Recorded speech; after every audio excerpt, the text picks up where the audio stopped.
যাবতীয় প্রশংসা, প্রশংসা বলতে যা বোঝায় সবটুকুন কেবলমাত্র শুধুমাত্র একমাত্র জগৎ সমূহের প্রতিপালক যিনি আল্লাহ সুবহানাহু ওয়া তাআলার জন্যেই, ঠিক না?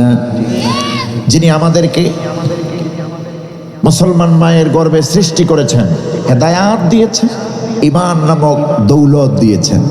বলি আলহামদুলিল্লাহ। সম্মানিত কুমিল্লার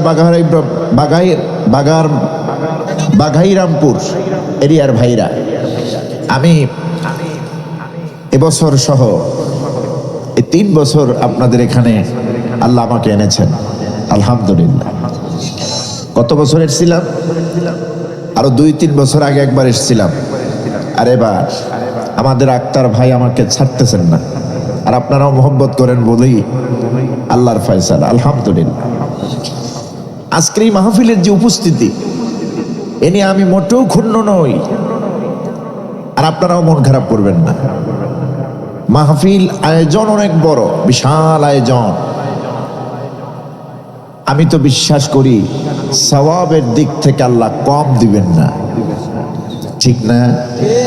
লোকের সমাগম কি হলো না হলো, আসল হলো তাকওয়া। আয়োজক, শ্রোতা, বক্তা উভয়ের উদ্দেশ্য যদি থাকে আল্লাহর সন্তুষ্টি, আয়োজন তো সুন্দর হয়েছে, আলহামদুলিল্লাহ। বিশাল আয়োজন, এত বড় প্রোগ্রামে আমি ছোট্ট মানুষ আপনাদের সামনে কথা বলছি। প্রিয় ভাইরা কষ্ট করে লক্ষ লক্ষ টাকা খরচ করে আয়োজন করলেন। এবছর মাহফিলগুলির এমনই চিত্র সারা বাংলাদেশে। আমার তো মনে হয় আমার মাহফিল ক্যারিয়ারে এই বছরে শ্রোতাদের এত কম উপস্থিতি আমি আমার জীবনেও দেখিনি। কথা বুঝতেছেন? যেই উত্তর অঞ্চলে কে আলোচক আসলো দেখলো না, শুধুমাত্র আলোচনার আয়োজন করা হয়েছে, তাফসীরুল কোরআন মাহফিল। নারী পুরুষ, হাজার হাজার মুসলিম নারী পুরুষ দলে দলে, প্যান্ডেলে জায়গা হতো না, রাস্তার মানুষ ভর্তি, স্টেজে আসা যেত না। সেই সব এলাকায়, সেই সব মাহফিলগুলিতে খুবই আপত্তিকর উপস্থিতি। এটা নিয়ে আমাদের কোনো কষ্ট নাই। হতে পারে নির্বাচন সামনে আসছে, প্রেক্ষাপট ভিন্ন, কিন্তু আপনারা যারা এসেছেন মোবারকবাদ। আমি ভূমিকা খুব লম্বা করব না, আর রাত্রেও বেশি করব না, বলে ইনশাআল্লাহ। কিছু কথা, একটি আয়াতের প্রথম একটি অংশ পড়েছি, সেখান থেকে কিছু কথা বলি, আপনাদেরকে নিয়ে মোনাজাত করবো ইনশাআল্লাহ। আমার এই আওয়াজ যদ্দূর যায়, বিশেষ করে আমার যুবকেরা, কলিজার টুকরা যুবকেরা, আপনারা ঘরে বসে থাকবেন না, দোকানপাট, রাস্তাঘাট থাকবেন না, চলে আসুন। আমি আপনাকে হেদায়েত দিতে পারবো না, বেহেশত দিতে পারবো না, দুজক দিতে পারবো না। এগুলি আল্লাহর কাজ, এগুলি আল্লাহর হাতে, ঠিক না? এই মাহফিলের হুকুম হচ্ছে, শরিয়াতের দৃষ্টিতে মাহফিলের হুকুম হলো, তাফসীর হোক, ওয়াজ হোক, দোয়ার মাহফিল হোক, এগুলির হুকুম হচ্ছে নফল। এগুলির হুকুম কি? নফল। এখানে আসলে সওয়াব, না আসলে গুনাহ নাই। কিন্তু এত সুন্দর আয়োজন করার পর এই বাঘাইরামপুর এই ময়দানে এত সুন্দর আয়োজন, কি সুন্দর ডেকোরেশন, প্যান্ডেল, লাইটিং, মাইকিং, কোরআনের আলোচনা, এটাকে উপেক্ষা করে কেউ যদি বিনা কারণে, বিনা জরুরতে ঘরের মধ্যে বসে থাকে, হতে পারে কিয়ামতের দিন আল্লাহর কাছে জবাব দিতেই হবে। কথা বুঝাতে পেরেছি? যদিও নফল, কিন্তু আল্লাহ যদি জিজ্ঞেস করেন মাহফিলে গেছিলি না কেন, বল। অসুস্থ তো ছিলি না, সুন্দর আয়োজন, ঘরের মধ্যে মোবাইল টিপছিলি, দামি কম্বলের মধ্যে শুয়েছিলি, কোনো কারণ নাই, হতে পারে না? তখন জবাবটা আমাদের দেওয়ার কোনো আছে? নাই। আর আপনি এখন কোথায় আছেন, কি করছেন, আমি কি করছি, আপনারা কি করছেন, প্রতিটি মুহূর্তের অবস্থান আল্লাহর পক্ষ থেকে ফেরেশতারা রেকর্ড করছে, অডিও আকারে, ভিডিও আকারে, ডাটা ইনফরমেশন, সব তথ্যপত্র আল্লাহর কাছে আছে, ফেরেশতাদের মাধ্যমে রেকর্ড হচ্ছে। এই যে দুনিয়ার মানুষের তৈরি করা ক্যামেরা, এটা দিয়ে যেমন তথ্যপত্র গ্রহণ করা যায়, ভিডিও ধারণ করা যায়, অডিও রেকর্ড করা যায়, এই জ্ঞান যে মানুষের মগজের মধ্যে আল্লাহ দিয়েছেন, সে আল্লাহর কি কুদরতি ক্যামেরা নাই? আমার কুমিল্লার ভাইরা একটু বলুন তো, আছে না নাই? এই ক্যামেরা দিয়ে মানুষের তৈরি করা ইলেকট্রিক মেকানিজম, এই যান্ত্রিক সভ্যতা দিয়ে রেকর্ড করা, ধারণ করা অডিও ভিডিও আপনি 10 বছর পর 20 বছর পর চাইলে শুনতে পারবেন, দেখতে পাবেন। আবার এটার সম্ভাবনা আছে নষ্ট হয়ে যাওয়ার, ডিলিট হয়ে যাওয়া, অবসান হয়ে যাওয়ার সম্ভাবনা আছে না? কিন্তু আল্লাহ যেটা ধারণ করবে সেটা কি আর নষ্ট হওয়ার সম্ভাবনা আছে? না, ওটা কিয়ামতের দিন উঠানো হবে। এবং আপনার আমার প্রতিটি মুহূর্ত, প্রতিটি বক্তব্য, প্রতিটি অবস্থান আল্লাহ রেকর্ড করছেন। এ কথা তো আমার না, আল্লাহ বলছেন। কে বলছেন? আল্লাহ রাব্বুল আলামিন বলেন, মা ইয়ালফিযু মিন কাওলিন ইল্লা লাদাইহি রাকীবুন আতীদ। বান্দা এমন কোন কওল, এমন কোন বক্তব্য, এমন কোন কথা বলে না, এমন কোন অবস্থা, এমন কোন মুহূর্ত পার করে না যেই মুহূর্ত আর অবস্থা, যে কথাটুকু আল্লাহ রব্বুল আলামিনের নিয়োজিত ফেরেশতারা রেকর্ড করে না। সব রেকর্ড হয়ে যায়, সব রেকর্ড হয়। আর এই রেকর্ড করা তথ্যপত্র, ডকুমেন্টারি, আমলনামা আমাদের প্রত্যেকের এই গলার মধ্যে আল্লাহ ঝুলায় রেখেছে। কোরআন বলছে, وكل إنسان ألزمناه طائره في عنقه।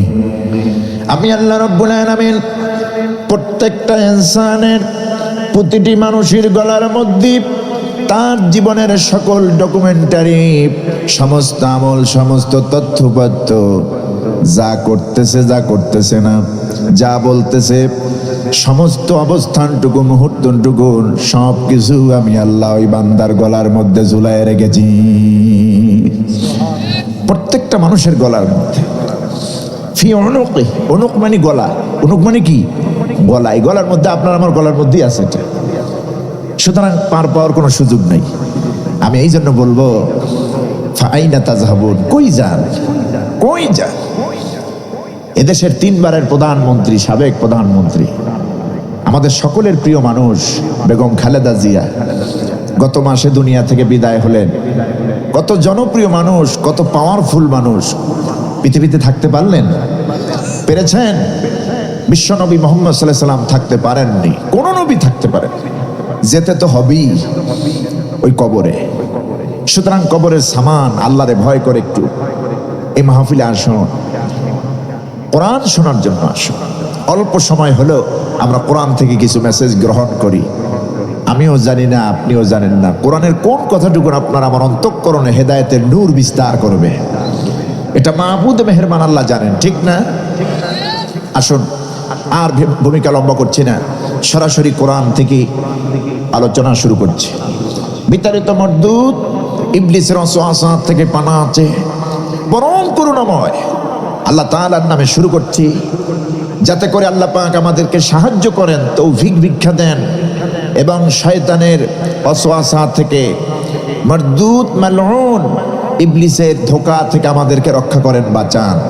পুরুষ সুজিত কণ্ঠে ঠোঁট মিলিয়ে আমার সঙ্গে পড়ুন, আউযু বিল্লাহি মিনাশ শাইতানির রাজীম, বিসমিল্লাহির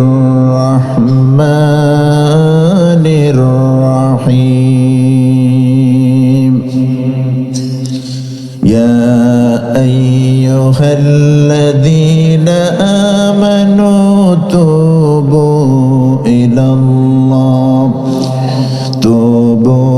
ইলাল্লাহি তাওবাতান নাসুহা, আসা রাব্বুকুম আন ইউকাফিরা আনকুম সাইয়্যাতিকুম ওয়া ইউদখিলাকুম জান্নাতিন তাজরি মিন তাহতিহাল আনহার। সাদাকাল্লাহুল আযীম।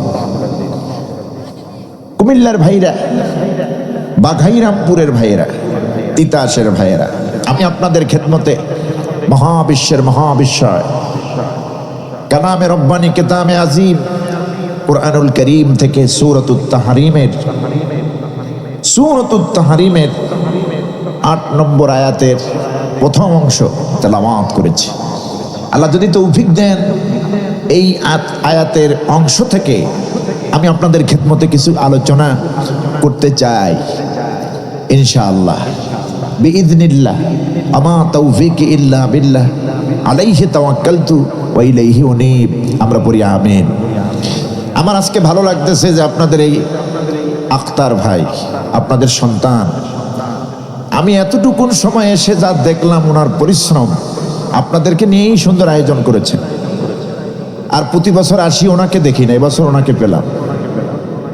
শ্রদ্ধা, ভক্তি, মহব্বত একটি মাহফিলের আয়োজন করার জন্য যে টেন্ডেন্সি, ফ্লেংস, আল্লাহ যেন এই ভাইটাকে সহ আপনারা যারা এই মাহফিলের সুন্দর আয়োজন করেছেন প্রত্যেকের খেদমত আল্লাহ কবুল করে নেন।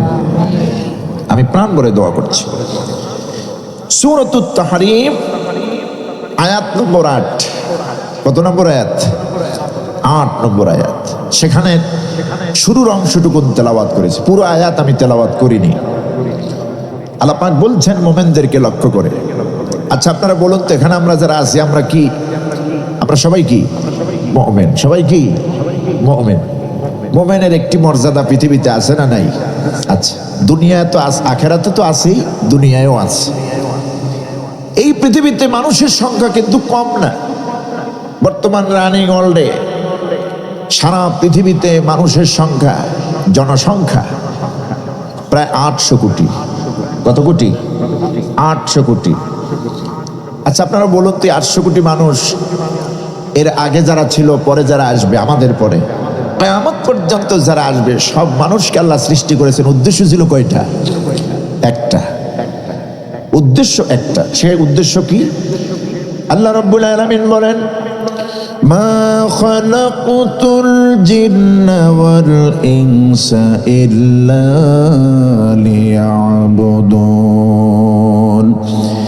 আমি জিন এবং ইনসান কি, মানুষকে এবং জিন কি শুধুমাত্র, কেবলমাত্র, একমাত্র আমি আল্লাহ রব্বুল আলামিনের দাসত্ব, আমার গোলামি, আমার ইবাদত, আমার বন্দেগীর জন্যই সৃষ্টি করেছি। কোন সুবহানাল্লাহ। এখন তিতাসের ভাইরা, কুমিল্লার ভাইরা জবান খুলে বলুন তো, আল্লাহ তো এক উদ্দেশ্যে সৃষ্টি করলেন, তারা যেন আল্লাহর গোলামি করে। কিন্তু এই সব মানুষগুলি সবাইকে আল্লাহরে মানতেছে নাকি? মানে খ্রিস্টানরা আল্লাহর ইবাদত করে, ইহুদিরা করে, কাফের মুশরিকরা মুনাফিকরা করে। এই 800 কোটি মানুষের মধ্যে 200 কোটি মানুষ আমরা মুসলমান। কোন সুবহানাল্লাহ, আলহামদুলিল্লাহ। 800 কোটির মধ্যে কতশো? 200 কোটি, মানে 4 ভাগের 1 ভাগ। 4 ভাগের 1 ভাগ। জনসংখ্যার দিক থেকে পৃথিবীতে, জনসংখ্যার দিক থেকে প্রথম স্থানে আছে খ্রিস্টানরা। ওদের সংখ্যা হইল 240 কোটি প্লাস। কথা বুঝতেছেন? আর আমাদের সংখ্যা 200 কোটি প্লাস। ওই খ্রিস্টানদের, পশ্চিমাদের গবেষণা হলো এই, বেশি দূর লাগবে না, 2070 সাল নাগাদ পৃথিবীতে 1 নম্বর পেলেজে থাকবে মুসলমানেরা। ওদের গবেষণা, মুসলমানরা থাকবে প্রথম স্তরে। বলে ইনশাআল্লাহ, আল্লাহ কবুল করুন। পৃথিবীর এমন কোনো ভূখণ্ড থাকবে না যেখানে কালেমার দাওয়াত পৌঁছাবে না। আমেরিকা, ইউরোপে আরো 15 থেকে 20 বছর আগে ইউরোপ কান্ট্রি, আমেরিকার বিভিন্ন স্টেটে যেখানে গুটি কয়েক মুসলমান নামাজ পড়তো মাটির নিচে গর্ত করে গোপনে, আযান তো দূরের কথা, মাটির নিচে গোপনে, গোপন আস্তানায় নামাজ পড়তো। কাফের মুশরিক ইহুদিদের ভয়। আপনারা শুনে খুশি হবেন, মাত্র 10 থেকে 15 বছরের ব্যবধানে আজ ওইসব ইউরোপ, আমেরিকার বিভিন্ন স্টেটে খ্রিস্টানদের গির্জাগুলি তারা কিনে মসজিদ বানাচ্ছে, মসজিদের মিনারা বানাচ্ছে। সেই সব জায়গায় এখন আর মাটির নিচে গর্তের মধ্যে নামাজ হয় না, এখন প্রকাশ্য দিবালোকে আজান হচ্ছে। 5 ওয়াক্ত নামাজের আজান হয়, জামাত হয় মসজিদগুলিতে। বলি আলহামদুলিল্লাহ। সুতরাং পৃথিবীর এমন কোন ভূখণ্ড, এমন কোন জমিন থাকবে না যেখানে আল্লাহ পাকের কালিমার দাওয়াত পৌঁছাবে না, ঠিক না? তো আমি বলছি যে এই 800 কোটি মানুষ, আমরা 200 কোটি মুসলমান। আর সবগুলি যারা আছে 600 কোটি, এদেরকেও তো আল্লাহ একটা উদ্দেশ্যে সৃষ্টি করলেন, আল্লাহর গোলামি, আল্লাহর ইবাদত, ঠিক না? কিন্তু এরা তো করতেছে না। এই পৃথিবীতে যত মানুষ রয়েছে 800 কোটি মানুষের মধ্যে আল্লাহ পাক কিয়ামত পর্যন্ত যত মানুষ আসবে এই ধরার মধ্যে, সমস্ত মানুষকে 3টি ভাগে আল্লাহ ভাগ করেছেন। কয়টি ভাগ? 3টি ভাগ। আমার কথা বুঝতে আপনাদের কষ্ট হচ্ছে না তো? 3টি ভাগে, শ্রেণী বিভাগে বিভক্ত করেছেন। নাম্বার 1 মুমিন, নাম্বার 2 কাফির, নাম্বার 3 আপনারাই বলুন, মুমিন এবং কাফেরের মাঝখানে কিছু লোক থাকে, ওদের নাম কি? এই তো মাশাআল্লাহ, ইউ আর গুড অডিয়েন্স, আপনারা জানেন তো। এই 3 শ্রেণী, এবং এই 3 শ্রেণীর ভাগ ক্লাসিফিকেশন আমি করি নাই। কে করেছেন?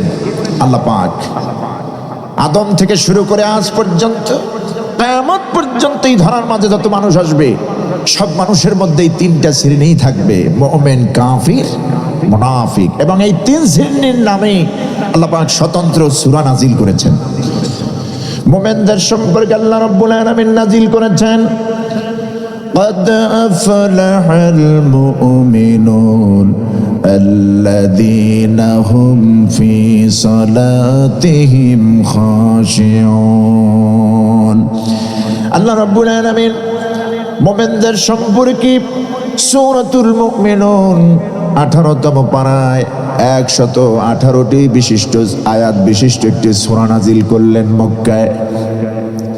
আমার ভাইরা, মোমেনদের গুণ, মোমেনদের কোয়ালিটি, মোমেনদের বৈশিষ্ট্য, মোমেনদের কাজ, মোমেনদের আমল কি হবে, এগুলি বিশদ আলোচনা করলেন সূরাতুল মুমিনুন। এই জন্য লম্বা সূরা, 118 আয়াত কি কম নাকি? লম্বা সূরা। আর কাফের যেহেতু কাফের, ওদের তো কোনো ব্যাখ্যা নাই। যারা আল্লাহকে অস্বীকার করেছে, কোরআনকে অস্বীকার করেছে, পরকালকে উঠতে হবে না এটা অস্বীকার করেছে, ব্যাস এতটুকুন সূরা, ছোট্ট একটা সূরা। সূরার নাম কি? সূরাতুল কাফিরুন। ছোট্ট একটা সূরার মধ্যে জানাই দিলেন ওরা তো কাফের, ওদের আর ব্যাখ্যা লাগবে না। কিন্তু মুমিন এবং কাফেরের মাঝখানে যেই মানুষগুলি দ্বিমুখী আচরণ করে, আল্লাহর এই জমিনে কাফেরদের সঙ্গেও থাকে, কতক্ষণ মুমিনদের সঙ্গেও থাকে চেনা যায় না, গিরগিটির মতো চেঞ্জ হয়। এই মুনাফিকদের চরিত্র নানান কিসমের হয়। এই জন্য আল্লাহ পাক এক বিশদ আলোচনা করেছেন, সূরাতুল মুনাফিকুন আল্লাহ নাজিল করেছেন, সূরাতুল মুনাফিকুন নাজিল করেছেন। এখন আপনাদেরকে আমি যেটা বুঝাতে চাইছি সেটা হলো, এই যত মানুষ আছে, ছিল, থাকবে, কিয়ামত পর্যন্ত আসবে, এই 3 শ্রেণীর মানুষই থাকবে। কিন্তু যত মানুষ এই পৃথিবীতে আসবে, কাফের হোক, মুমিন হোক, মুশরিক, আপনার মুনাফিক হোক, সফল কারা? মুমিনরা। সফল কারা? এটা কি আমি বললাম না আল্লাহ বলছেন? আল্লাহ বলছেন কদ আফলাহাল মুমিনুন, অবশ্যই সফল হয়েছে তারা এই পৃথিবীতে, মুমিন বান্দা যারা। কদ আফলাহা মাজি করিবের সিগা আল্লাহ ব্যবহার করেছেন। আফলাহা ইউফলিহু মানে বাবে ফাল থেকে এসেছে, অলরেডি সফল হয়ে গেছে মুমিন যারা। এই যে মুরব্বী বাবাজিরা দাড়িগুলি পেকে গেছে, ফজরের নামাজটা উজু ঠান্ডা পানি দিয়ে উজু এখনো করে নামাজ পড়েন, কষ্ট করেন, খুব কষ্ট হয়।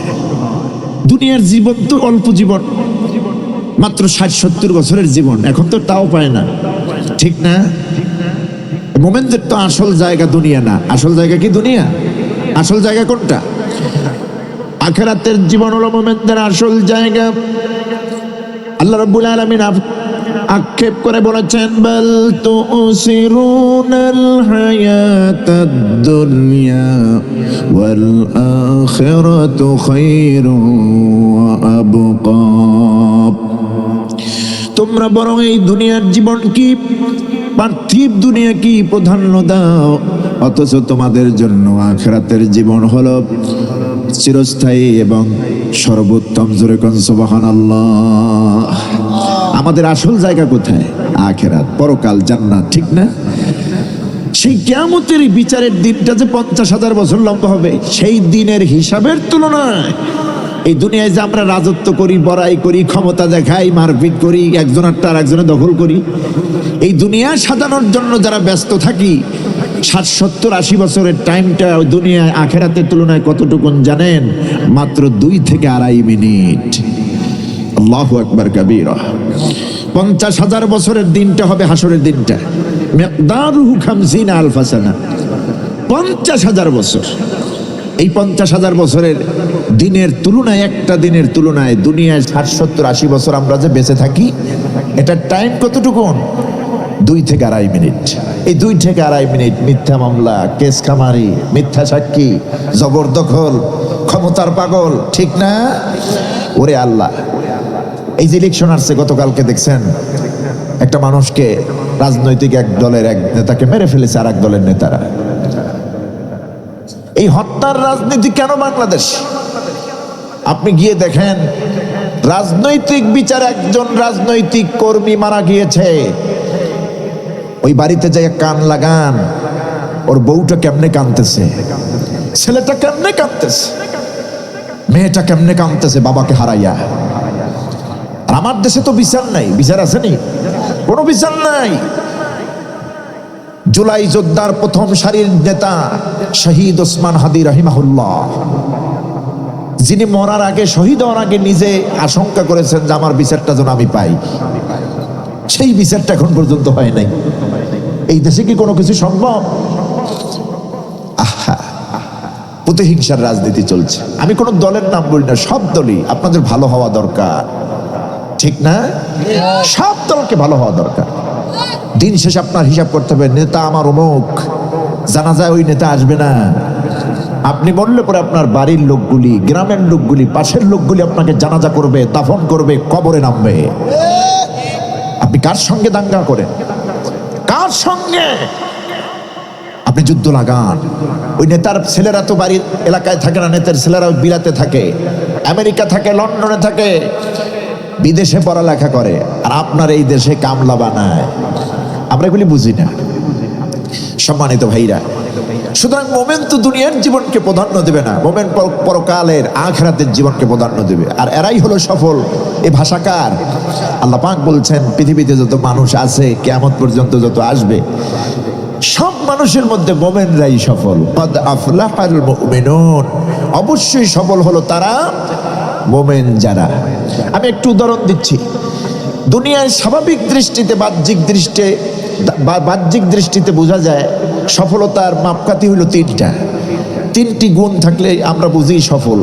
3টি গুণ কি? প্রথমত ক্ষমতা, 2 নম্বরে অর্থ, 3 নম্বরে পরিচিতি। এই 3টা গুণ যদি কোনো ব্যক্তির মধ্যে থাকে, আমরা মনে করি সফল হয়ে গেছে। সম্পদ না থাকলে তো সফল না।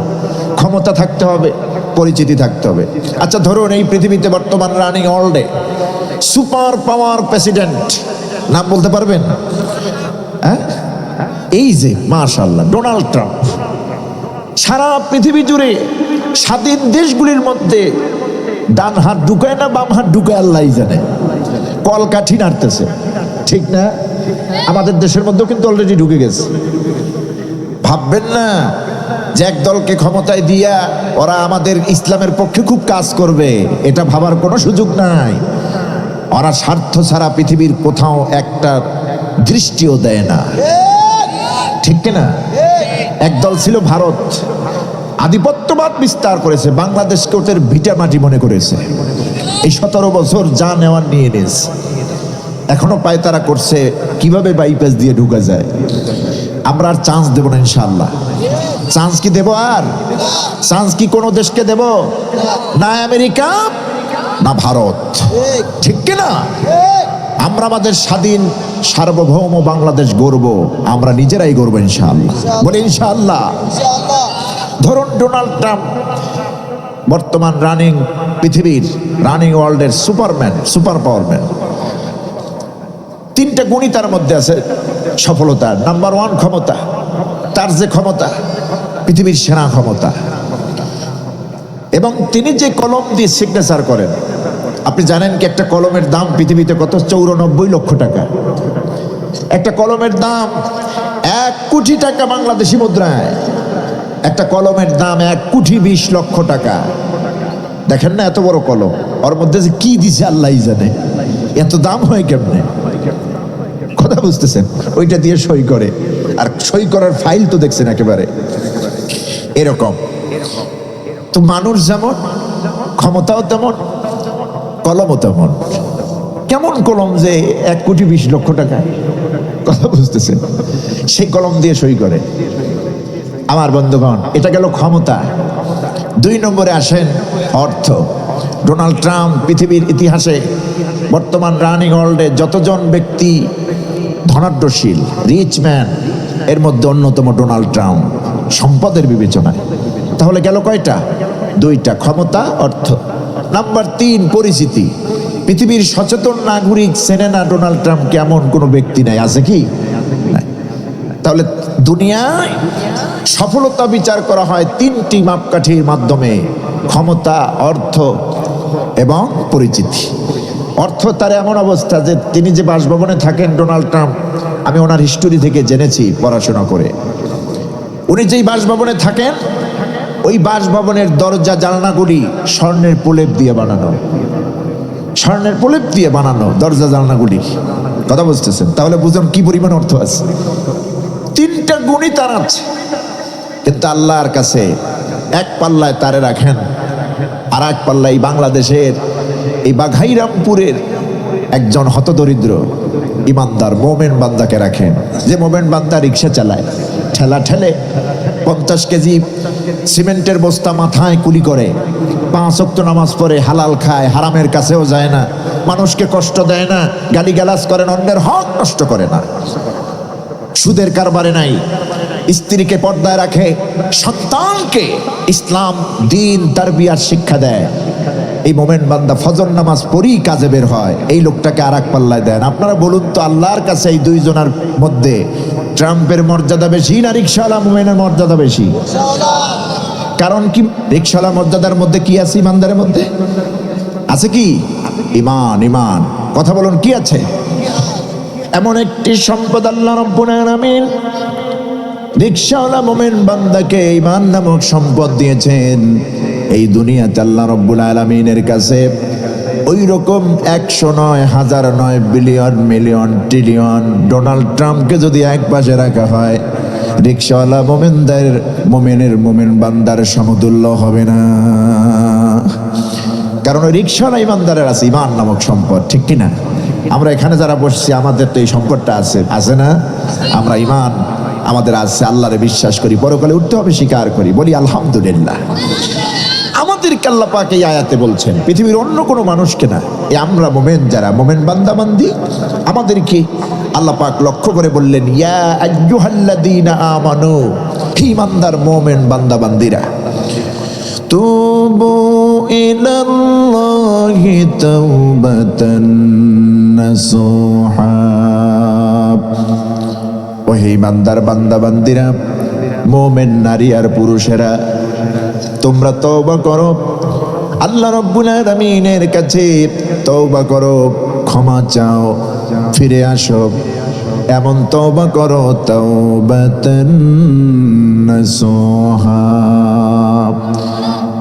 তার মানে হলো তাওবাতান নাসুহা আই তাওবাতান মাকবুলা। মাকবুলা, মকবুল তওবা করো, খাঁটি তওবা করো।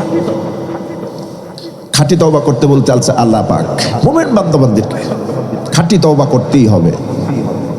মোমেনের জীবনে তো গুনার আসর থাকে, রাতে গুনাহ, দিনে গুনাহ, বিকালে গুনাহ, সকালে গুনাহ, হয় না? হয়। নামাজ পড়ি আবার গুনাহও করি। আল্লাহ বলছেন তওবা করো। রাসূল পাক সাল্লাল্লাহু আলাইহি ওয়াসাল্লাম তার আমলনামায় কোনো গুনাহ ছিল না। মা তাকদ্দামা মিন যামবিকা ওয়া মা তাআখার ওয়া ইউতিম্মা নি'মাতাহু আলাইকা ওয়া ইয়াহদিয়াকা সিরাতাম মুস্তাকিমা। আল্লাহর হাবিব সাল্লাল্লাহু আলাইহি ওয়াসাল্লাম যার আমলনামায় অতীত কোনো গুনাহ ছিল না, পরবর্তীতেও কোনো গুনাহ থাকবে না বা ছিল না, এমন একটা ক্লিন দেহের, ক্লিন কলবের অধিকারী বিশ্বনবী সাল্লাল্লাহু আলাইহি ওয়াসাল্লাম, পৃথিবীর সেরা মানুষ, আল্লাহর পরই যার মর্যাদা, সেই নবী বিশ্বনবী সাল্লাল্লাহু আলাইহি ওয়াসাল্লাম দৈনিক 70 বারের বেশি তওবা আর ইস্তেগফার আল্লাহর কাছে করেছেন। বুখারীর বর্ণনা এসেছে, নবীজি বলেছেন, ওয়াল্লাহি ইন্নী লা আস্তাগফিরুল্লাহ ওয়া আতুবু ইলাইহি ফিল ইয়াউমি আকসারা 70 মাররা। ওয়া আমার নবীর সাহাবীরা শোনো, আল্লাহর কসম করে বলি, আমি মুহাম্মদ সাল্লাল্লাহু আলাইহি ওয়াসাল্লাম ওই আল্লাহর শপথ করে বলি, আমি নিঃসন্দেহে প্রতিদিন দৈনিক 70 বারের থেকেও বেশি আমি আল্লাহর কাছে তওবার ইস্তেগফার করি। লা আস্তাগফিরুল্লাহ, ওয়াহিদে মুতাকাল্লিমের সিগার আগে আল্লাহ পাক লামে তাকিদ বসালেন, লা আস্তাগফিরুল্লাহ, আমি অবশ্যই তওবা করি আল্লাহর কাছে, ওয়া আতুবু ইলাইহি, ইস্তেগফার করে আল্লাহর কাছে তওবা করি। ফিল ইয়াউম, দিনে আকসারা মিন 70 মাররা, 70 বারের চাইতেও বেশি। সুবহানাল্লাহ বলবেন না? তাহলে তওবা করার নির্দেশ দিয়েছেন কে? গুনাহ হলেও তওবা করো, গুনাহ না হলেও কি তওবা করো। আস্তাগফিরুল্লাহ ওয়া আতুবু ইলাইহি। এই যে মাজলিস থেকে আমরা মোনাজাত করে যাব, এরপরই আস্তাগফিরুল্লাহ পড়তে পড়তে যাব, তওবা করতে হবে। তো নবীজি তো তওবা করছেন, গুনাহ ছিল না আমলনামায়। আমাদের বিষয়টা কি এমন? আমাদের আমলনামা তো গুনাহে ভরপুর। আহা, গুনাহে ভরপুর আমলনামা। এই জন্য আল্লাহ পাক বলছেন, ইমানদারেরা যত বড় গুনাহ করো না কেন, নামাজ ছেড়েছো তওবা করো, রোজা ছেড়েছো তওবা করো। সামনে শবে বরাত এসছে আমার ভাইরা, আগামী মঙ্গলবার 3 তারিখ দিবাগত রাত্রে শবে বরাত। মুসলিম উম্মার জন্য, আখিরি নবী সাল্লাল্লাহু আলাইহি সাল্লামের উম্মতের জন্য আল্লাহর পক্ষ থেকে দেওয়া একটা বিরাট নিয়ামতের রাত, ঠিক না? সুনান তিরমিজির হাদিসে এসেছে, রাসূল পাক সাল্লাল্লাহু আলাইহি ওয়াসাল্লাম বলেছেন, লাইলাতুন নিসফি মিন শাবান, শাবানের মধ্যরাতে আল্লাহ রাব্বুল আলামিন এই পৃথিবীতে প্রথম আসমানে আসেন, গুনাহগারদেরকে ডাক দেন, ও গুনাহগারেরা, কে গুনাহ করেছো আমার কাছে মাপ চাও, আমি আল্লাহ তোমার জন্য মাপ করার জন্য প্রস্তুত আছি। যার রেজেক নাই, রেজেক চাও, আমি রেজেক দিয়ে দেব। কার কি অভাব আছে আমাকে বলো, সমস্ত অভাব আমি পূরণ করে দেব। অন্যায় করেছো, নিজের নফসের সঙ্গে জুলুম করেছো, অন্যায় করেছো, গুনাহ করেছো, আমার কাছে মাপ চাও, পানা চাও, আমি মাপ করে দেব। এইভাবে আল্লাহ রাব্বুল আলামিন ডাকতে থাকেন। এগেল লাইলাতুন নিসফি মিন শাবান, শবে বরাতের, লাইলাতুল বরাতের কথা অন্য হাদিস দ্বারা নবীজি বলেছেন, শুধু আল্লাহ পাক লাইলাতুল নিসফি মিন শাবানই আসেন না, প্রত্যেকটা রাতে শেষ অংশে আল্লাহ পাক দুনিয়ার আসমানে আসেন, বান্দাদেরকে জান্নাতের জন্য, মাগফিরাতের জন্য বান্দাকে ডাকতে থাকেন। আমাদেরকে ডাকেন, ইয়া ইবাদি, হে বান্দা কই তুমি, আমারে ডাকো, একটা বার আমাকে তাহাজ্জুদের নামাজে সিজদা দাও। কি প্রয়োজন তোমার সব আমাকে বলো। গুনাহ করেছো, তওবা করো, খাঁটি তওবা। তওবা শব্দের অর্থ হচ্ছে ফিরে আসা। তওবা শব্দের অর্থ কি?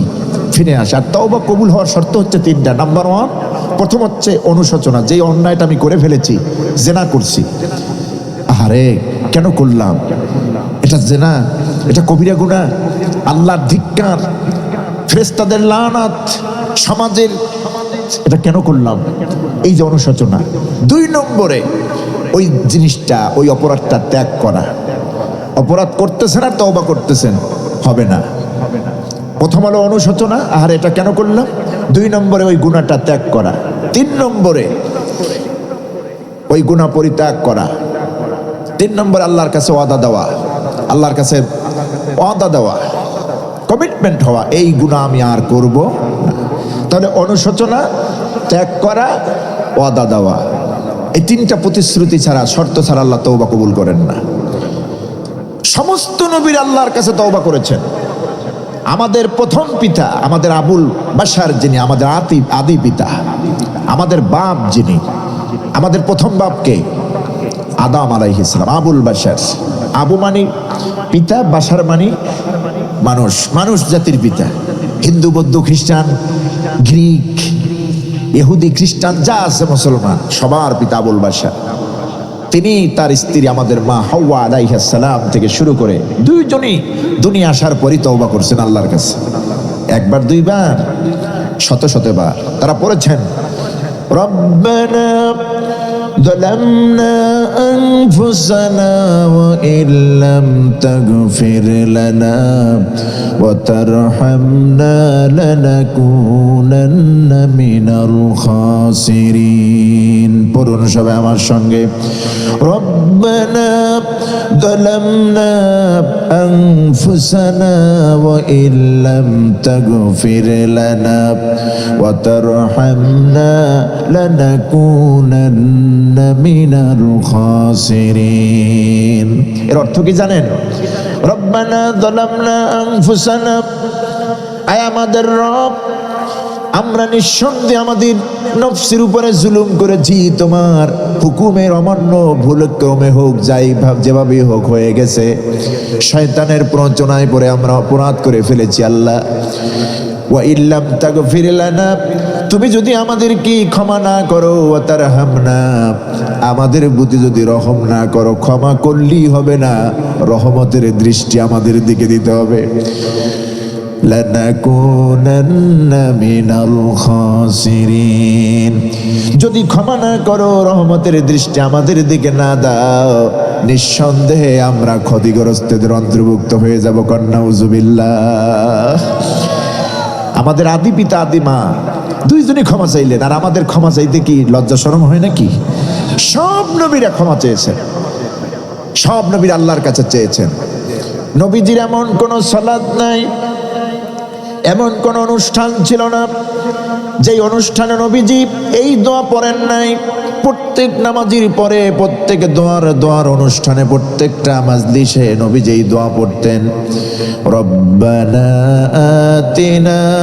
ফিদ দুনিয়া হাসানাতাও ওয়া ফিল আখিরাতি হাসানা ওয়া কিনা আযাবান নার আয় আমাদের রব আমাদের আল্লাহ আমাদেরকে দুনিয়ার জীবনে কল্যাণ দাও আখিরাতের জীবনেও কল্যাণ দাও আর ওই কিয়ামতের দিন কঠিন জাহান্নামের আগুন থেকে আমাদেরকে তুমি রক্ষা করো কোন আমিন নবীজি দোয়া করলেন এইটা আর আমরা করি কি এইজন্য তওবা মানে হলো ফিরে আসা যে গুনাহটা আমি করেছি সুদ খেয়েছি এই গ্রামে এই বাঘাইরামপুর গ্রামে সুদ খাইতেছে উনি যদি আপনি যদি আলোচনাটা এখন শুনেন সবে বরাত তো 3 দিন পরে 3 দিন পর্যন্ত যে বেঁচে থাকবেন গ্যারান্টি আছে এক্ষুনি তওবা করুন তওবা মানে ফিরে আসা কাম রিটার্ন ব্যাক করা এক্ষুনি ফিরে আসুন সুদ আর খাবো না আল্লাহ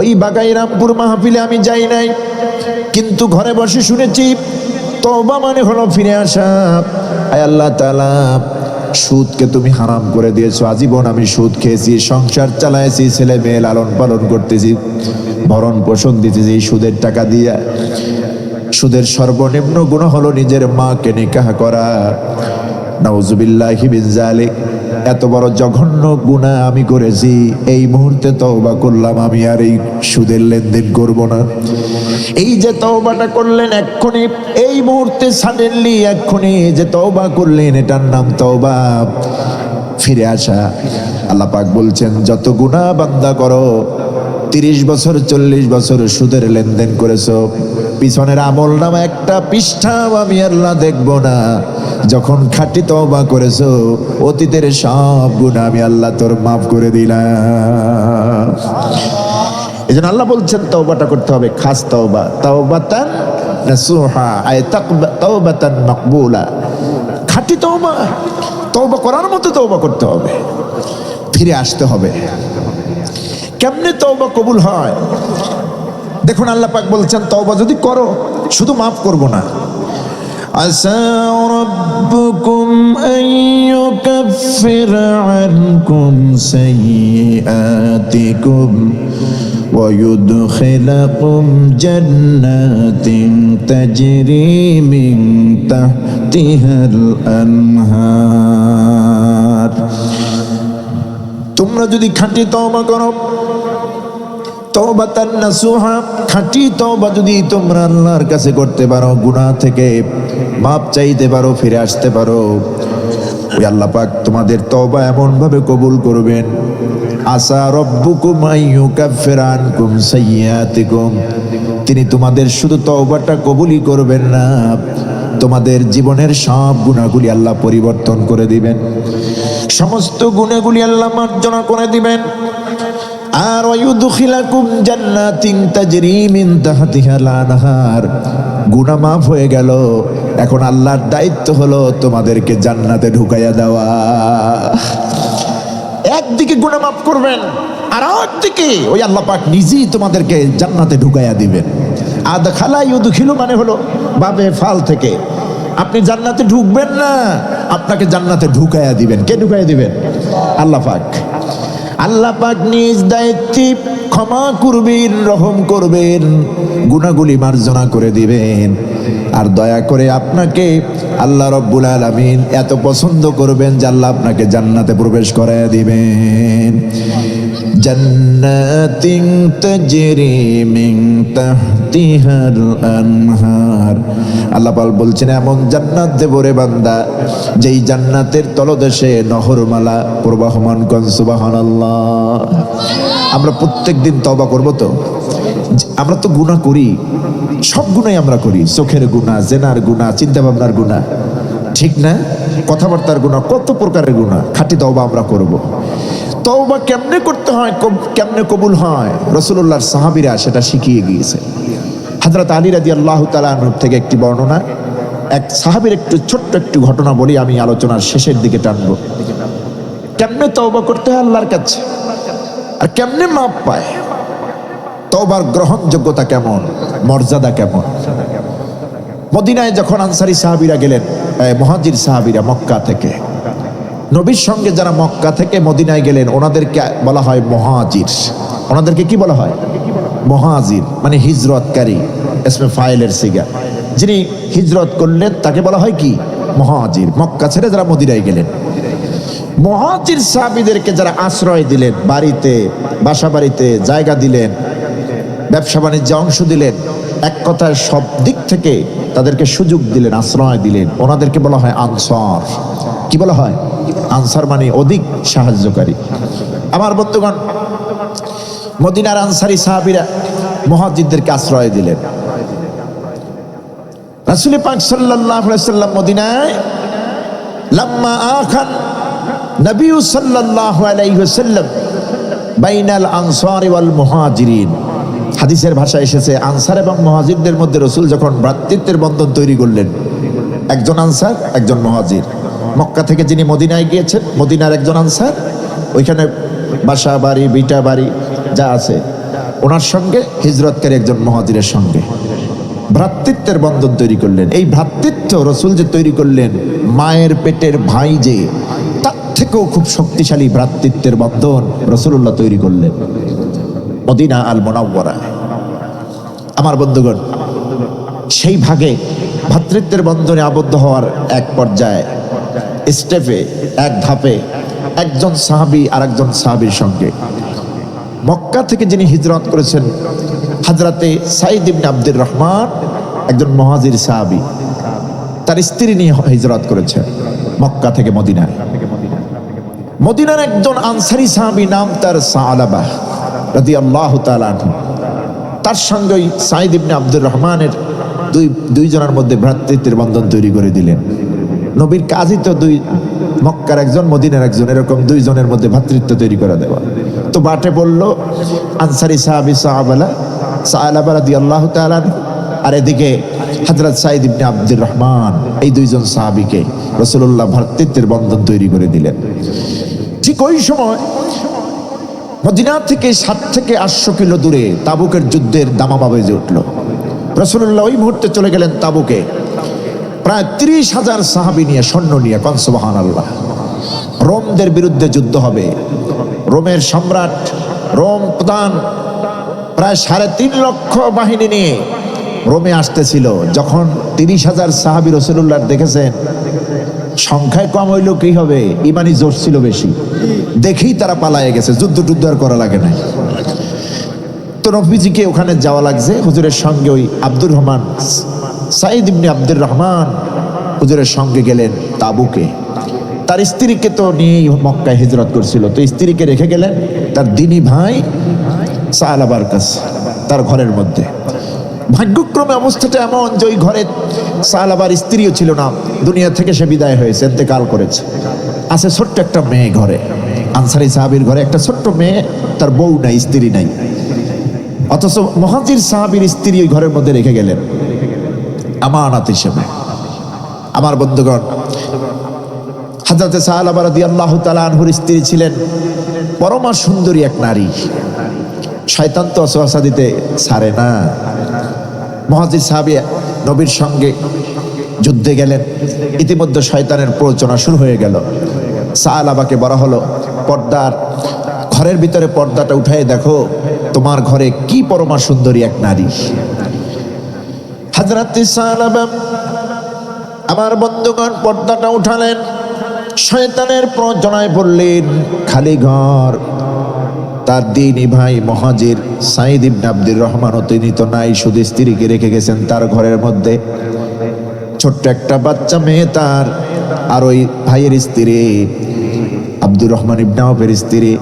হযরতে সাহাবা পর্দাটা সরালেন, ঘরের মধ্যে ঢুকলেন, সুন্দরী নারীর হাতটা মাত্র ধরলেন। হাতটা ধরার সঙ্গে সঙ্গে হযরত আব্দুর রহমান বিন সাঈদ ইবনে আব্দুর রহমানের স্ত্রী বলছে, ও সাহাবা ভাই, তুমি কি করতেছো? ইত্তাকিল্লাহ, আল্লাহরে ভয় করো, কারণ আমি তোমার দ্বীনি ভাইয়ের আমানত। তোমার ভাই মুহাজির সাঈদ ইবনে আব্দুর রহমান আমাকে তোমার কাছে আমানত রেখেছে। ওমা হাফিজতা, তুমি তো তোমার ভাইয়ের আমানত হেফাজত করতে পারতেছো না। তুমি হেফাজত করতে পারতেছো না, তুমি কি করতেছো? আল্লাহ কি ভয় করো। ও আল্লাহর বান্দা, নবীর সাহাবী সাহাবা, ওই নারীটা হযরতে সাঈদ ইবনে আব্দুর রহমানের স্ত্রী যখন বলল, সাহাবা আল্লাহরে ভয় করো, এই ঘরের মধ্যে কেউ নাই তুমি আর আমি ছাড়া, অথচ আমাকে তোমার ভাই তোমার কাছে আমানত রেখেছে, তুমি কি করতেছো এগুলি? ইত্তাকিল্লাহ, এতটুকুন বলার কারণে আল্লাহরে ভয় করো। হযরত সাঈদ বিন আব্দুর রহমানের স্ত্রী এতটুকুন বলেছেন, হযরতে সাহাবা হাতটা সঙ্গে সঙ্গে ছেড়ে দিয়েছে, ঘরের থেকে বেরিয়ে দৌড় দিলেন। নিজের মধ্যে, কলিজার মধ্যে আগুন জ্বলে গেল, কি করলাম আমি শয়তানের প্ররোচনায় করে। আমার মুহাজির ভাই, যার স্ত্রী আমার ঘরে আমানত আমার কাছে রেখে গিয়েছিল, নবীজির সঙ্গে যুদ্ধে গেছেন, আর আমি এইটা কি করলাম? শুধুমাত্র হাতটা ধরেছেন, অন্য কিছুই করেন নাই। এতটুকুন কারণে কি অনুতপ্ত, কি অনুশোচনা এসে গেল। হযরতে সাঈদ বিন আব্দুর রহমান রাদিয়াল্লাহু তাআলা আনহু, ছোট্ট মেয়ে খেমসানা, ওই ছোট্ট মেয়েটাকে বলছে, মা আমি বড় অন্যায় করে ফেলেছি, তুমি আমার হাতে জিনজির লাগাওয়ার পায়ে বেরি পরাইয়া দাও, লোকেরা যেন দেখতে পারে আর বুঝতে পারে আমি বড় অপরাধী, আমার জিনজির পরাইয়া দাও। জেনার কাছেও তো যায় নাই, শুধুমাত্র হাতটা ধরেছে, কি অনুতপ্ত, কি অনুশোচনা। ও মা, তুমি আমার হাতের মধ্যে জিনজির পরাইয়া দাও, পায়ে বেরি পরাইয়া দাও, লোকেরা অনায়াসে যেন বুঝতে পারে বড় অপরাধী। হাতে জিনজির পরানো হলো, পায়ে বেরি পরানো হলো। ওই ঘর থেকে বেরিয়ে হযরত সাহাবা রাদিয়াল্লাহু তাআলা আনহু চলে গেলেন আবু বকরের কামরায়। আবু বকরের কামরায় গিয়ে সালাম বললেন। আবু বকরের সামনে গিয়ে বলছেন, রাসূলুল্লাহর সাহাবী আবু বকর ভাই আমার, কাম তো একটা করে বসেছি, এইরকম কাম, সব ডিটেলস বলে দিল যে আমার মুহাজির ভাইয়ের স্ত্রী আমার কাছে আমানত রেখে গিয়েছিল, আমি তার হাতটা একটু স্পর্শ করেছি মাত্র। এতটুকুন বলার কারণে সাইয়েদনা আবু বকর তার হাতের মধ্যে জিনজির পায়ে বেরি পরানো দেখে তিনি বলতেছেন, উখরুজ ইনদি, তুমি আমার থেকে বেরিয়ে যাও, আমার কাছে এসো না। হযরতে সাহাবা চলে গেলেন আবু বকরের ঘর থেকে বেরিয়ে ওমরের কাছে, ওমরও বললেন আমার কাছে এসো না। নবীজির দরবারে গেলেন, রাসূল পাক সাল্লাল্লাহু আলাইহি সাল্লামের কামরায় ঢুকলেন। হযরতে সাহাবার অবস্থা দেখি, হাতি জিনজির পায়ে বেরি, এই অবস্থা দেখে নবীজি দূরের থেকে বলছেন, সাহাবা তোমার এমন চিত্র কেন? তোমাকে দেখে বড্ড জাহান্নামের আসামির কথা আমার মনে পড়ে গেল, অবস্থা তোমার কেন? হযরতে সাহাবা বলছেন, ইয়া রাসূলুল্লাহ, আমার মক্কা থেকে আগত মুহাজির ভাই আপনার সঙ্গে তাবুক যুদ্ধে গিয়েছিল আমার ঘরে, তার স্ত্রীকে আমানত রেখে গিয়েছিল, আমি শয়তানের প্ররোচনায় মাত্র তার হাতটা ধরেছিলাম, শুধুমাত্র হাতটা ধরেছি। ওই স্ত্রী তার আমার বোন আমাকেই বলেছে তাকিল্লাহ, ও সালাবা তুমি আল্লাহকে ভয় করো, সাথে সাথে হাতটা ছেড়ে দিলাম। কিন্তু এইটা যে আমি করেছি আমার দ্বারা এটা হইল কেন? এই আগুনে এই দাহে আমি জ্বলতেছি হুজুর, আল্লাহর পক্ষ থেকে আমি কেমনে ক্ষমা পাবো আপনি একটু বলে দেন। নবীজি বলছেন তুমি যা অন্যায় করেছো, অপরাধ করেছো, এই অপরাধের জন্য আমি তোমাকে কিছুই বলতে পারি না। জাহান্নামের আসামিদের মতো তোমাকে দেখা যায়। হযরতে সাহাবা নবীর দপ্তর থেকে বেরিয়ে গেলেন, যেখানে অন্তত গেলে পরে শান্তি পাওয়া যায়।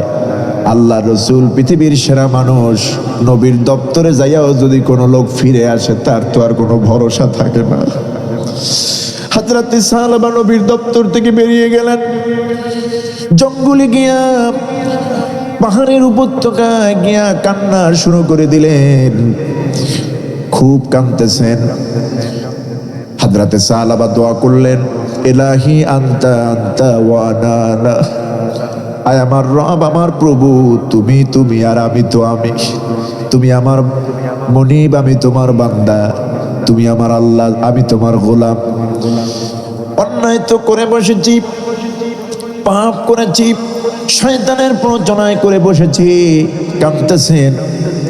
ওই পাহাড়ের চূড়ায় রাসূল পাক সাল্লাল্লাহু আলাইহি সাল্লামকে আল্লাহ ওহী করে নাজিল করে জানাই দিলেন, হাবিব হাবিবি ও আমার হাবিব, আম আনতা খালাকতাল খালকা আও আনা, ও আমার হাবিব তুমি কি সৃষ্টি করেছো?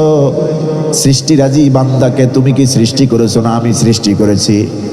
হুজুর বললেন, ইয়া সাইয়্যিদি, হে আমার নেতা, হে আমার রব, হে আমার আল্লাহ, অবশ্যই আপনি সৃষ্টি করেছেন সমস্ত মাখলুক বান্দাগুলি। নবীজিকে আল্লাহ পাক জানায় দিলেন, তোমার উম্মত আমার বান্দা সাহাবা কি এই মুহূর্তে তুমি জানায়া দাও, কদ গফরতু লাহ, আমি আল্লাহ রব্বুল আলামিন তারে মাফ করে দিয়েছি, তুমি তারে খোঁজ করে নিয়ে আসো। আল্লাহ ক্ষমা করলেন সাহাবাকে। নবীজি ওহী পাওয়ার পর সঙ্গে সঙ্গে নবীজি দাঁড়ায় গেলেন, ওই মজলিসের মধ্যে ডাক দিলেন, কে আছো? সাহাবাকে আনতে পারো খুঁজে। ফাকাম আবু বকর, আবু বকরের ওয়া ওমর, আবু বকর ওমর মজলিসে দাঁড়ায় গেলেন, না হুজুর আমরা যাই সাহাবাকে খুঁজে আনি, দেখি কোথায় গেছে, নিরাশ হয়েই তো গেছে, ক্ষমা বুঝি পাইবে না। আরো দুইজন সাহাবী দাঁড়ায় গেলেন, আলী ইবনে সালমান, সালমান এবং আলী রাদিয়াল্লাহু তাআলা আনহু দুইজন দাঁড়ায় গেলেন। আবু বকর ওমরকে রাসূল বসায় দিলেন, তোমরা বসো, সালমান আলী চলে যাও, সাহাবাকে নিয়ে আসো। জঙ্গলের মধ্যে চলে গেলেন, পাহাড়ি এরিয়ায়। এক রাখালকে দেখলেন, বললেন, ও রাখাল, তোমরা কি রাসূলুল্লাহর একজন সাহাবীকে জঙ্গলে এই পাহাড়ের আশেপাশে তোমরা কি দেখছো? ওই রাখাল বলতেছো, আল্লাহর বান্দা দুজন, কি জন্য তোমরা এসেছো, কাকে খুঁজতেছো আমি জানি না, কাকে খুঁজতেছো তার নামও জানি না, তার পরিচয় জানি না, তবে সন্ধ্যা পর্যন্ত ওয়েট করো, সূর্যটা যখন ডুববে এই গাছের নিচে পাহাড়ের উপত্যকায় একজন বান্দা আসবে যার হাতে জিঞ্জির, পায়ে বেরি। সারা রাত কান্দে আল্লাহর কাছে। সন্ধ্যা ঘনিয়ে গেল, হযরত সাহাবা চলে আসলেন পাহাড়ের উপত্যকায়, গাছের তলায় সেজদায় পড়ে কাঁদলেন, ইলাহি আনতা আনতা ওয়া আনা আনা। এই বলে যখন কাঁদতেছিলেন, হযরত সালমান, হযরত আলী দূরের থেকে বলছে, সাহাবা দাঁড়িয়ে যাও, তোমার আর কান্নার দরকার নাই, রাসূলকে আল্লাহ জানায় দিয়েছেন তোমার জীবনের সব গুনাহ আল্লাহ রব্বুল আলামিন মাফ করে দিয়েছে। হযরত সাহাবা উঠে দাঁড়ালেন, জীর্ণ শীর্ণ শরীর, খায় নাই, ঘুমায় নাই, কি অন্যায় করে ফেলেছি, কত বড় মস্ত বড় পাপ করেছি। কি পাপ করলেন? শুধুমাত্র হাতটা ধরলেন, কি অনুশোচনা। আল্লাহর কাছে কাঁদতেছিলেন, খাওয়া নাই, ঘুম নাই, নাওয়া নাই, কিছুই নাই, শরীরটা বড় দুর্বল হয়ে পড়েছে। হযরত আলী হযরত সালমানের দুইজনের কাঁধের উপর ভর করে মসজিদে নববীতে গেলেন। মাগরিবের নামাজের টাইম এসে গেল। হযরত বেলাল আযান দিলেন, রাসূলুল্লাহ মসজিদে নববীতে ইমামতি করলেন, ইকামত দিলেন বেলাল। নামাজ শুরু হয়ে গেল মাগরিবের। পিছনের কাতারে হযরতে সাহাবা, হযরতে সালমান, হযরতে আলী তিনজনে এক জায়গায় দাঁড়ালেন নামাজে। নবীজি নামাজের মধ্যে সূরাতুত তাকাসুর তেলাওয়াত করতেছিলেন। আলহাকুমুত তাকাসুর হাত্তা যুরতুমুল মাকাবির। আলহাকুমুত তাকাসুর, এই প্রথম অংশটুকু যখন পড়লেন, সাহাবা রাদিয়াল্লাহু তাআলা সিজদায় পড়লেন, খুব চিৎকার করলেন।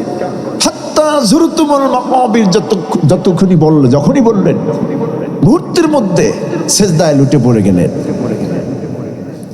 নামাজ শেষ হয়ে গেল, সাহাবীরা জড়ো হইল। হযরত আলী, হযরতে সালমান কাছে আসলেন।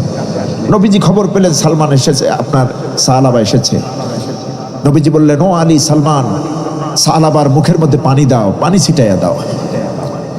হযরতে সালমান তার কানটা সাহাবার মুখের কাছে নিলেন, মুখের কাছে নিয়ে দেখতেছেন তার দেহটার মধ্যে রূহ নাই। হযরতে সালমান বলছেন, ইয়া রাসূলুল্লাহ, আর বলে লাভ নাই। অপরাধের অনুতপ্ত হয়ে, এত বেশি অনুতপ্ত হয়েছিল, অনুতপ্তের শোকে শোকে আল্লাহর এই বান্দা এখন সাহাবা দুনিয়ায় নাই, তার রবের সাথে সাক্ষাৎ করতে চলে গেছে। ছোট্ট একটা মেয়ে গেছে, তার মেয়ে খেমসানা মসজিদে নববীর দেয়ালের বাইরে বসে রাসূলের কাছে অনুমতি চাইলেন। আসসালামু আলাইকা ইয়া রাসূলুল্লাহ, শুনেছি আমার আব্বা মসজিদের মধ্যে, আমি কি আসবো? অনেকগুলি লোকের হট্টগোল শুনতেছি। হুজুর বললেন, খেমসানা, আসো তুমি। এতিম মেয়ে তো, মাও তো নাই, ছিল বাপ, তাও নাই। বাবার কাছে এসে মা, ছোট্ট মেয়ে বাবার কপালের মধ্যে হাত বুলায় আর বলতেছেন, আব্বা, ও বাবা, তুমি চলে গেলা, আমার তো মাও নাই, আমি কারে নিয়ে থাকবো? তুমি কার কাছে আমাকে রেখে গেলা? তুমি তো বিদায় নিয়ে গেলা আব্বা, আমার তো মাও নাই, তুমি ছিলা, তুমি চলে গেলা, আমি কাকে নিয়ে থাকবো?